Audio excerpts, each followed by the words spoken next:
Hello and welcome everybody. Continue करते हैं अपन RO और एआरओ के लिए इंडियन पॉलिटी की क्लासेस। इस वीडियो में अपन बात करेंगे यूनियन टेरिटरीज और शेड्यूल्ड एरियाज और ट्राइबल एरियाज के बारे में। तो चलते हैं अपन समझते हैं क्या है। जैसे कि अपन ने देखा था, पार्ट 5 ऑफ इंडियन कॉन्स्टिट्यूशन जो है डील करता है यूनियन के बारे में। 6 अपन ने ऑलरेडी कवर कर लिया है, वो डील करता है स्टेट्स के बारे में। 7th जो प्रोविजन पार्ट है वो भी स्टेट्स के बारे में डील करता है, जो ओरिजिनली पार्ट बी में थे, लेकिन आज की डेट में ऐसा कोई भी स्टेट्स है नहीं, इसलिए 7th पार्ट को रिपेल कर दिया गया है भारत के संविधान से। 8th जो है वो डील करता है यूनियन टेरिटरीज के बारे में। 9th डील करता है और 9th ए डील करता है, जो अपन ऑलरेडी पढ़ चुके हैं, पंचायती राज इंस्टीट्यूशंस के बारे में और अर्बन लोकल बॉडीज के बारे में। और वहीं पार्ट 10 डील करता है शेड्यूल्ड एरियाज और ट्राइबल एरियाज, यानी कि जहां पर शेड्यूल्ड ट्राइब्स का मेजर कंसंट्रेशन है, उनसे पार्ट 10 डील करता है। तो इसी ऑर्डर में अपन ने पार्ट 5, 6 कवर अप कर लिया है। यहां से अपन 8 और 10 कवर करेंगे। 9 और 9 भी अपन ने प्रीवियस वीडियोस में खत्म कर चुका है। तो कंटिन्यू करते हैं अपन यूनियन टेरिटरीज के बारे में अपन डील करेंगे। तो according to the article 1, the territory of India encompasses, ये अपन ने पहले ही देखा था कि जो आर्टिकल 1 क्या बोलता है, टेरिटरी होता है स्टेट्स, उसके बाद होता है यूनियन टेरिटरीज और ऐसी टेरिटरीज जो कि फ्यूचर में भारत एनेक्स करेगा। यही तीनों टेरिटरी का क्लासिफिकेशन है। इसमें यूनियन टेरिटरीज भी एक सेपरेट कॉलम है। यहां पर अपन समझेंगे स्टेट्स और यूनियन टेरिटरीज के बीच में क्या अंतर है। तो इस क्वेश्चन का आंसर क्या होगा? Territories of states, union territories and territories that में बी एक्वायर्ड इन फ्यूचर। तो आंसर क्या होगा? More than one of the above. So D would be the correct answer. ऐसे ऑप्शंस आजकल एग्जाम्स में दिए जा रहे हैं, ध्यान रखिएगा, एक से ज्यादा में D would be the most appropriate answer. तो बेसिक अंतर यदि आप समझो स्टेट्स और यूनियन टेरिटरीज में क्या होता है। यदि आप हमारा संविधान देखोगे तो हमारे संविधान एक फेडरल, बेसिकली यदि और टेक्निकल बात करा जाए तो क्वाजी फेडरल कॉन्स्टिट्यूशन डिफाइन किया गया है। यदि अपन फेडरल समझते हैं, फेडरल में जैसे कि अपन ने देखा पार्ट 5 क्या डील करता है, सेंटर के बारे में डील करता है। वहीं पार्ट 6 किसके बारे में डील करता है? स्टेट्स के बारे में। यानी कि स्टेट्स जो पावर निकालते हैं वो सेंटर के सबऑर्डिनेट होके नहीं लेते हैं, बल्कि उनका एक इंडिपेंडेंट संवैधानिक एग्जिस्टेंस है, जो कि part 6 of the Indian constitution में दिया गया है। उन्हें लॉ बनाने की, उन्हें एग्जीक्यूटिव पावर्स के लिए सारी की सारी राइट्स मिलती है संविधान की तरफ से। इसी वजह से इसे कहा जाता है फेडरल, जहां पर स्टेट्स सेंटर से सबऑर्डिनेट नहीं है, बल्कि स्टेट्स इंडिपेंडेंटली कॉन्स्टिट्यूशन से पावर एक्सट्रैक्ट करते हैं। लेकिन अपन यूनियन टेरिटरीज के बारे में बात करें तो यूनियन टेरिटरीज कहीं पर भी पावर एक्सट्रैक्ट नहीं करते हैं कॉन्स्टिट्यूशन से। ये जो है सेंट्रल गवर्नमेंट के अंदर अधीन रहते हैं। यहां पर जो मेजर रोल प्ले करता है प्रेसिडेंट, और president is the main administrator of the union territories. यानी कि administration of union territory subordinate है सेंट्रल गवर्नमेंट के। सेंट्रल गवर्नमेंट से ही ये पावर एक्सट्रैक्ट करते हैं। अब प्रश्न यह आता है, तो ऐसा डिवीजन करने की जरूरत क्यों है और यूनियन टेरिटरीज को क्यों बनाया गया? तो इसलिए बनाया गया बहुत सारे कारणों की वजह से। सबसे पहला है एक हिस्टोरिकल कारण। जैसे बहुत सारे एरियाज को, जैसे कि लक्षद्वीप हो गया, अंडमान एंड निकोबार आइलैंड हो गया, वो ब्रिटिश जब रूल करते थे उन्होंने भी इसे चीफ कमिश्नर प्रोविंस के रूप में अलग से रखा था। इसी वजह से आप देखोगे वो ट्रेंड कंटिन्यू हुआ। इसके अलावा बहुत ज्यादा जरूरत पड़ते रही, जैसे कि एडमिनिस्ट्रेटिव या पॉलिटिकल कारणों की वजह से। इसी वजह से आप देखोगे दिल्ली हो गया, चंडीगढ़ हो गया, ये क्या हो गए, इन्हें एक यूटी का स्टेटस दे दिया गया। इसके अलावा यदि आप कल्चरल देखोगे, उनकी अलग से कोई पहचान हो, जैसे कि दादरा एंड नगर हवेली, दामन एंड दीव, यहां पर एक सेपरेट ट्राइबल डोमिनेटेड कल्चर है। इसके अलावा स्ट्रैटेजिक इंपॉर्टेंस, जैसे कि अंडमान एंड निकोबार आइलैंड, लक्षद्वीप, ये क्या हो गए, ये बिल्कुल सी मेन लैंड के बाहर सी पर सिचुएटेड है और शिपिंग लेन के बहुत पास सिचुएटेड है। इसी वजह से भारत की सिक्योरिटी के पॉइंट ऑफ व्यू से और इंटरनेशनल इंडियन ओशन के आसपास के एरिया को समझने के लिए, उन पर नजर रखने के लिए ये स्ट्रैटेजिक इंपॉर्टेंस रखते हैं। इसके अलावा कुछ पिछड़े एरियाज थे जिन्हें ये दिया गया। इसमें मेजरली नॉर्थ ईस्ट के स्टेट्स आते हैं, जिन्हें पहले ट्राइबल के और अपने उन्हीं कारणों की वजह से, बैकवर्डनेस के कारण, ट्राइबल डोमिनेंस के कारण, यूटी का स्टेटस दिया गया, बट बाद में वो सारे के सारे को क्या कर दिया गया, स्टेटहुड का स्टेटस दे दिया गया। तो फोर्थ कारण आज की डेट में स्पेसिफिकली एग्जिस्ट नहीं करता है, बट बाकी कारण अभी भी एग्जिस्ट करते हैं। नेक्स्ट अपन बात करते हैं, match the following union territory with the year when they were established. कौन सी यूनियन टेरिटरी कब बनाई गई थी? तो दिल्ली हो गई, कब बनाई गई थी? 1956 में। दिल्ली के साथ ही क्या बनाया गया था? अंडमान एंड निकोबार आइलैंड और लक्षद्वीप भी इसी समय 1956 में सेटअप किए गए थे। दामन एंड दीव जो है 1962 में बना। इसके एक साल पहले दादरा एंड नगर हवेली बना था 1961 में। जम्मू एंड कश्मीर कब बना? 2019 में। और वहीं लक्षद्वीप तो अपन ने ऑलरेडी देख लिया, 1956 में बना था। चंडीगढ़ देखा जाए तो वो 1966 में बना। तो this are the major union territories. ध्यान रखिएगा, अब एक यूनियन टेरिटरी यदि अपन समझते हैं तो ये आप बिल्कुल ये चार्ट ध्यान रखिएगा, क्वेश्चन पूछे जाते हैं। इसके अलावा एक मैं इंफॉर्मेशन आपको और देना चाहूंगा। आप जब नॉर्मली पुडुचेरी देखते हो तो पुडुचेरी से आपको समझ में आता है सिर्फ एक, लेकिन पुडुचेरी 4 अलग अलग एनक्लेव्स हैं। वो है पुडुचेरी खुद में एक एनक्लेव है, इसके अलावा माहे एनक्लेव है, यमन एनक्लेव है और कराईकल एनक्लेव है। ये जो चारों हैं अलग अलग जगह सिचुएटेड है। इनफैक्ट यदि आप माहे को देखोगे तो ये कहां पर सिचुएटेड है? केरल में सिचुएटेड है। पुडुचेरी ये बिल्कुल इसी पॉइंट पर तमिलनाडु में सिचुएटेड है। यनम जो सिचुएटेड है वो अगेन आंध्र प्रदेश में सिचुएटेड है। और इसी तरीके से ये चारों के चारों मिलके यूनियन टेरिटरी ऑफ पुडुचेरी बनाते हैं। ये क्यों ऐसे अलग अलग है? क्योंकि ये सारी की सारी फ्रेंच टेरिटरीज थी, जो अपन ने देखा भी है, हिस्ट्री में पढ़ा भी है। ये मिलके पुडुचेरी कंस्टिट्यूट करती है। नेक्स्ट अपन बात करते हैं, in the Indian constitution which part covers the administration of UT. देखा अपन ने 6 क्या होता है? स्टेट्स को कवर करता है। 7th रिपेल हो चुका है। 8th किसको कवर करता है? यूनियन टेरिटरीज को। 9th किसको कवर करता है? पंचायती राज इंस्टीट्यूशंस को। तो नेक्स्ट अपन डील करेंगे, तो आर्टिकल नंबर 239 से लेकर 241 जो है पार्ट 8 यूनियन टेरिटरीज को डील करता है। Who is the real administrator of the union territories in India? कौन रियल एडमिनिस्ट्रेटर है? आप देखोगे हर जो यूनियन टेरिटरी है अल्टीमेटली उसका जो एडमिनिस्ट्रेटर है प्रेसिडेंट है। भले ही उसका लेजिस्लेचर हो तो उसका हेड सीएम हो, जैसे कि पुडुचेरी का सीएम होता है, दिल्ली का सीएम है, फिर भी जो रियल अथॉरिटी है वो किसके हाथ में है? प्रेसिडेंट के। यदि वहां पे कोई एडमिनिस्ट्रेटर हो या लेफ्टिनेंट गवर्नर हो, उसके बाद भी अथॉरिटी किसके हाथ में होगी? रियल अथॉरिटी प्रेसिडेंट के हाथ में होगी। सो देयर इज, याद रखिएगा, कोई भी यूनिफॉर्मिटी नहीं है।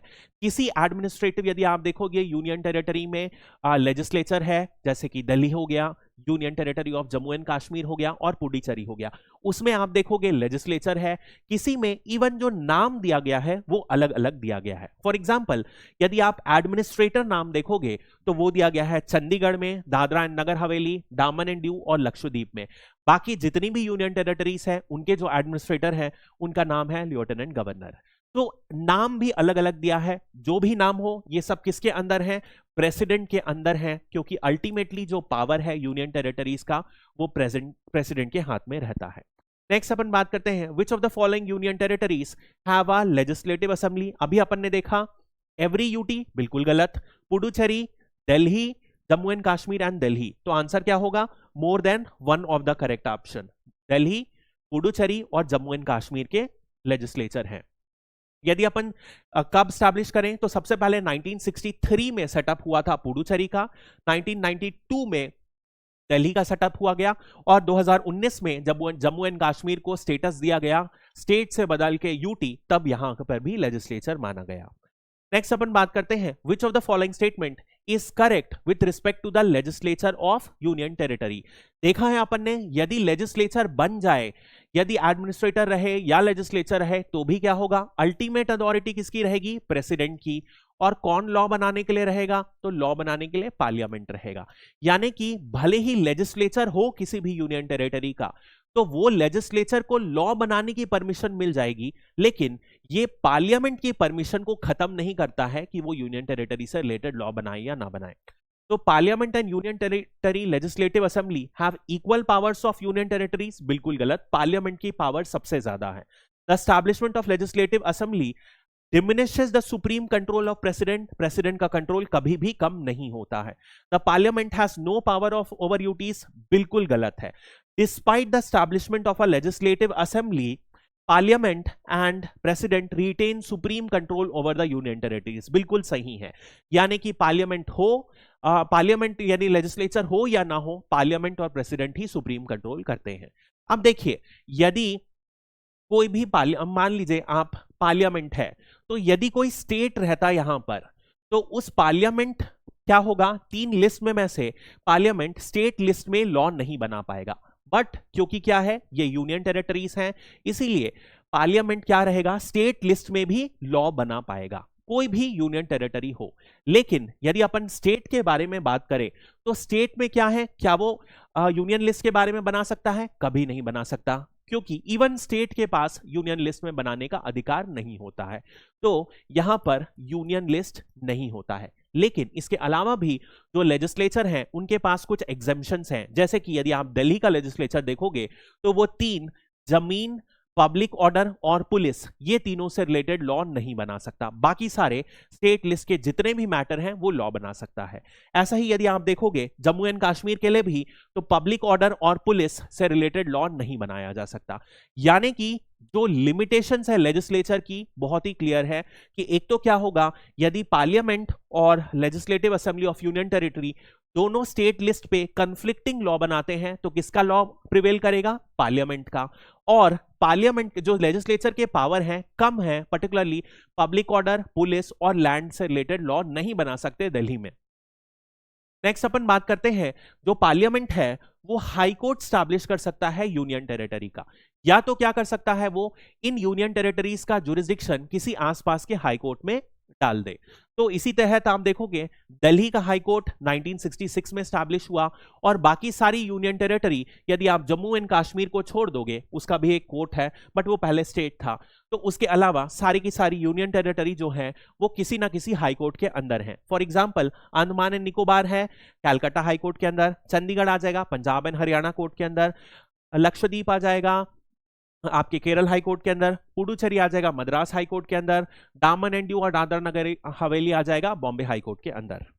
नेक्स्ट अपन बात करते हैं, under which of the following provision was the special provision for Delhi making it a national capital territory। अब ध्यान रखिएगा, दिल्ली हमेशा से ऐसे गवर्न नहीं था। अभी अपन ने देखा दिल्ली में 1992 में लेजिस्लेचर की स्थापना हुई थी। तो ऐसा किस लिए किया गया? क्योंकि प्रैक्टिकल प्रॉब्लम्स आने लग गई। क्या हुआ, दिल्ली की पॉपुलेशन बहुत ज्यादा है, तो बहुत ज्यादा पॉपुलेशन है तो लोग क्या चाहते हैं कि एक डेमोक्रेटिकली रिप्रेजेंटेटिव पीपल हो, मतलब लीडर्स उनके डेमोक्रेटिकली रिप्रेजेंटेड हो, ताकि उनकी इच्छाओं को सुने, उनकी विशेस को सुने और उस हिसाब से गवर्नेंस हो। तो इसी वजह से 1991 में एक अमेंडमेंट एक्ट हुआ था, 69th कॉन्स्टिट्यूशनल अमेंडमेंट एक्ट, उसके तहत पूरा का पूरा लेजिस्लेचर स्टैब्लिश किया गया था। और बिल्कुल जो आज के तौर पर जो है आप देखोगे एक सीएम होता है और अदर मिनिस्टर्स होते हैं, ये सारे प्रोविजन इसी के तहत इंट्रोड्यूस किए गए थे 69 कॉन्स्टिट्यूशनल अमेंडमेंट एक्ट के अंदर।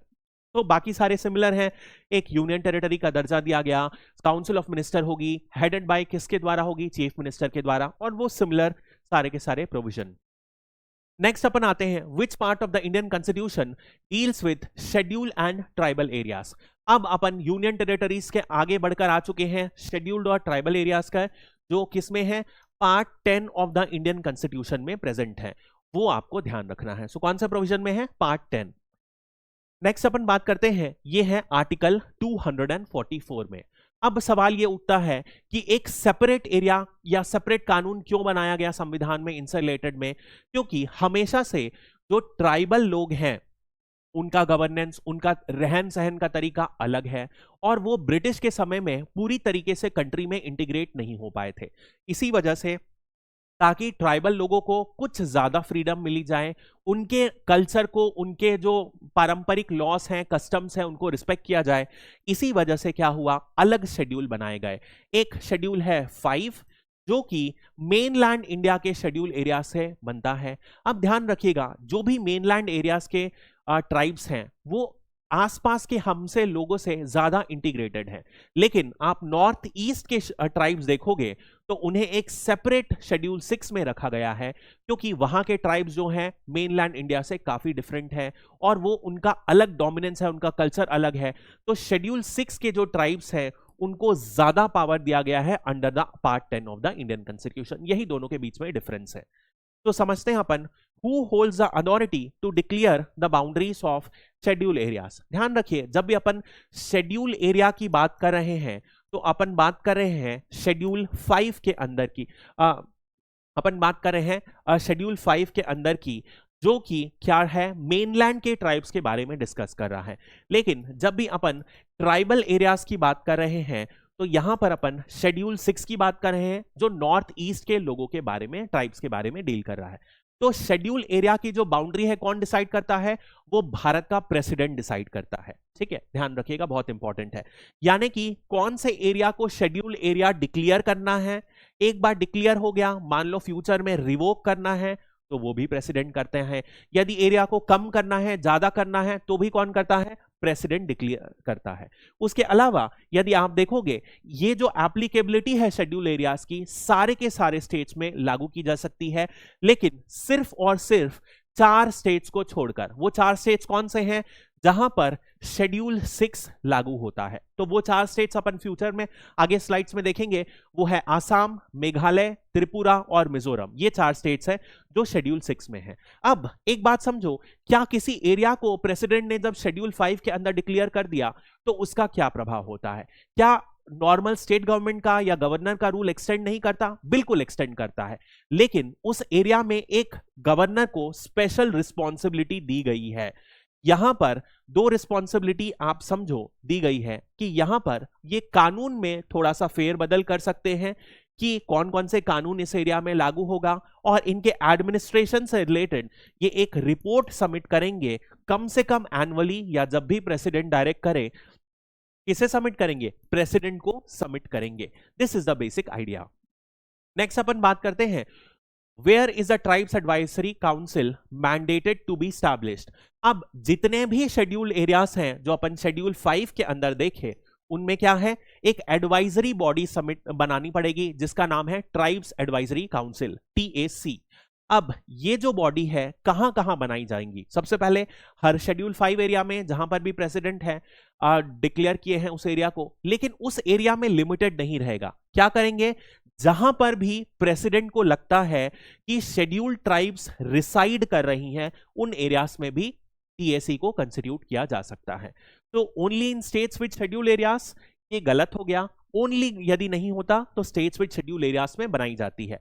In any state with schedule tribes regardless of schedule area upon the president directive. यानी कि जितने भी शेड्यूल 5 एरियाज है उसमें बनाना ही बनाना है, लेकिन किसी और एरिया में, स्टेट में जहां पर शेड्यूल ट्राइब्स है और प्रेसिडेंट को लगता है कि ऐसी बॉडी बनाने से शेड्यूल ट्राइब्स का भला हो सकता है, तो उसे कंस्टिट्यूट करना पड़ेगा। नेक्स्ट है, अब इस जो बॉडी है ट्राइब्स एडवाइजरी काउंसिल, इसका नाम में ही देखो आप लिखा है एडवाइजरी। तो एडवाइजरी मतलब इनका काम क्या करना है? एडवाइस करना है।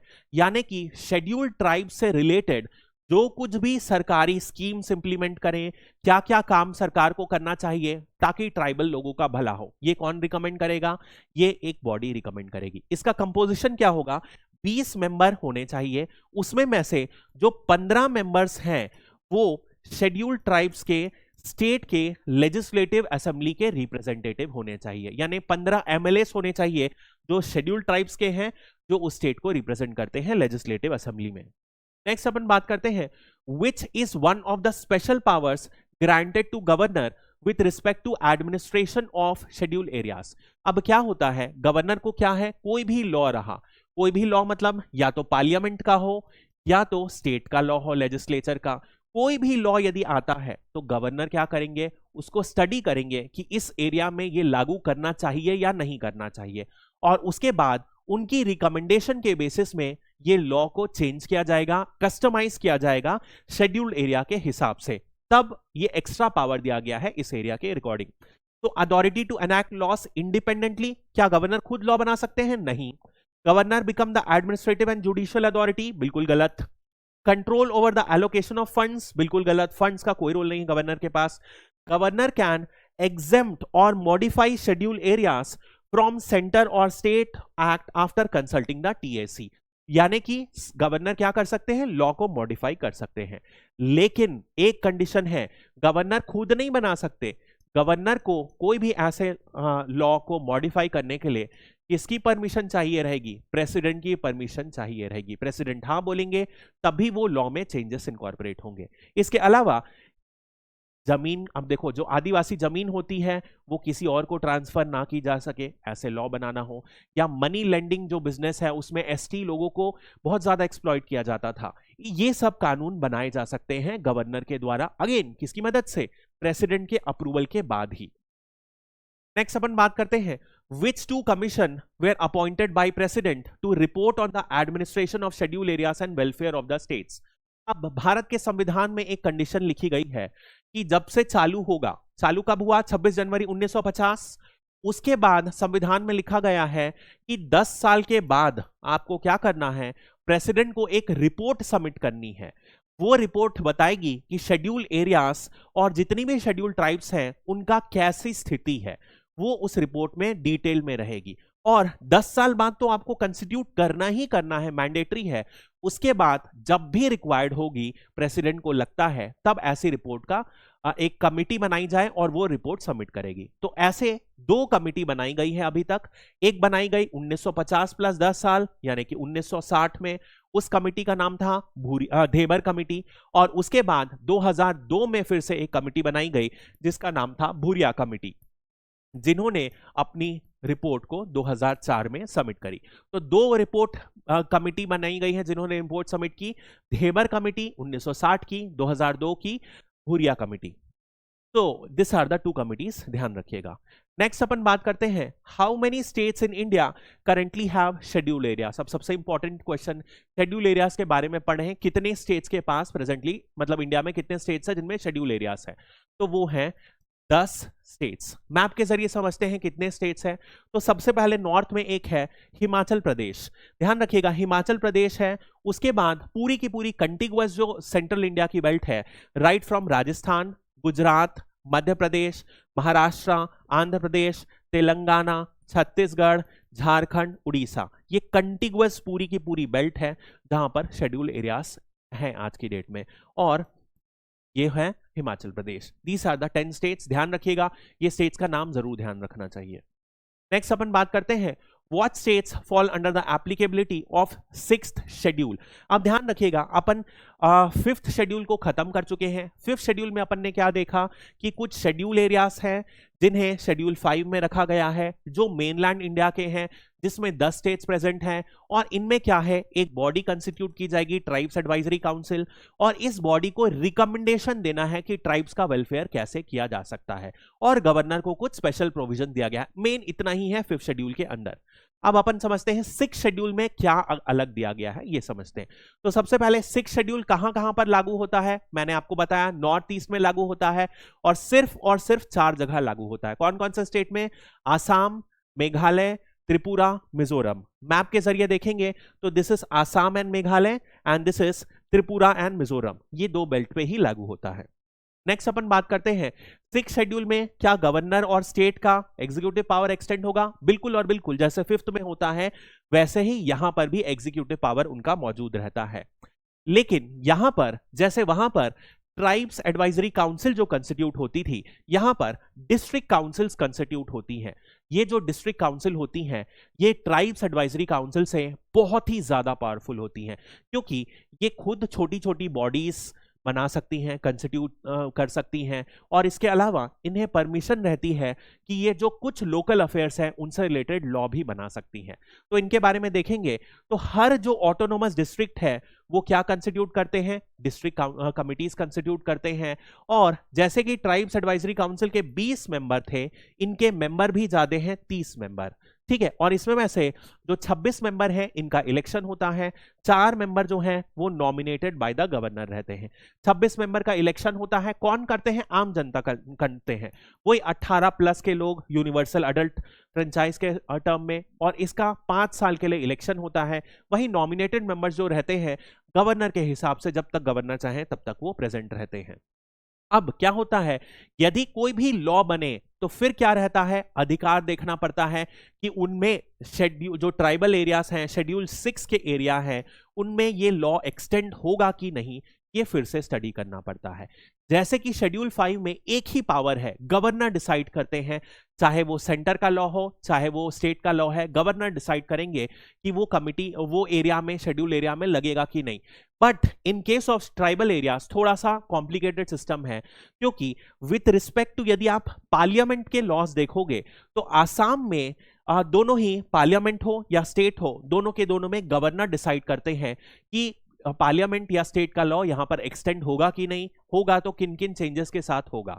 लेकिन वहीं पर बाकी जो स्टेट्स हैं जहां पर ट्राइबल एरियाज हैं, मेघालय, त्रिपुरा और मिजोरम, वो सब स्टेट्स में क्या है, प्रेसिडेंट डिसाइड करते हैं पार्लियामेंट लॉज का और गवर्नर डिसाइड करते हैं स्टेट लॉज के लिए। यानी कि एक चेंज है जो 5th शेड्यूल से डिफरेंट है, प्रेसिडेंट और गवर्नर दोनों के पास पावर है डिसाइड करने का।